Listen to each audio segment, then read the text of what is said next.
پیر شرعي وګرځاو نو څنګه به مونږ جماعت اسلامي کې نه شاملېږو چې د اسلام کار هلته پاتې شو. یوه خبره. دویم څنګه به جماعت اسلامي کې نه شاملېږو چې اوس دا د حج موقع او مفتی عبدالشکور کسان بوتلل حج له په سوونو کسان مفت یعنې د ګورنمنټ پیسې یې ولګولې او حج له یې بوتلل او کم حج له هغه کسان چې هغه نفلي حج کوي. الله اکبر. نو ته ووایه چې 8 لکه او 9 لکه روپۍ په دې باندې لګي او دې بله غریب د لوږې نه لاس نه.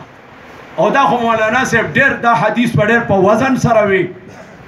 لو مات الكلب جوعا د عمر رضی الله تعالی عنه قول لو مات الكلب جوعا على شط الفرات لكان عمر مسؤولا عنه يوم القيامه. الله اکبر. که یو سپی د لوږې د لاس نه نهر فرات په غاړه باندې مړ شي لرې نو د عمر نه به د هغه د لوږې تپوس کېږي.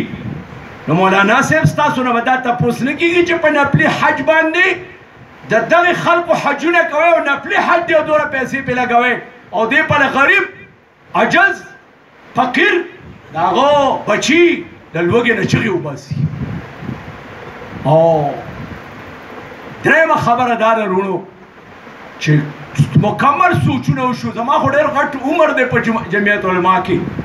1975 نه زه جمعیت علما کې را روان وم.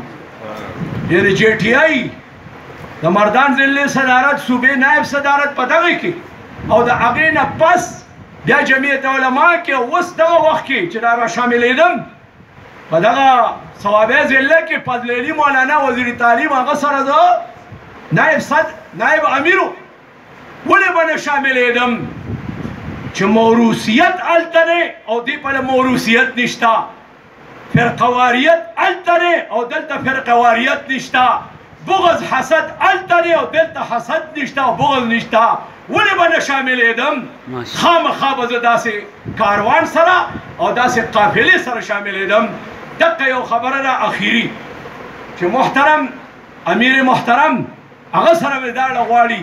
هلته خو دا ویلي دي په 31 تاریخ باندې چې اشهد ان لا اله الا الله مودودي صاحب لیکلي رحمه الله ریدات کې لیکلي چې اشهد ان لا اله الا الله واشهد ان محمد رسول الله.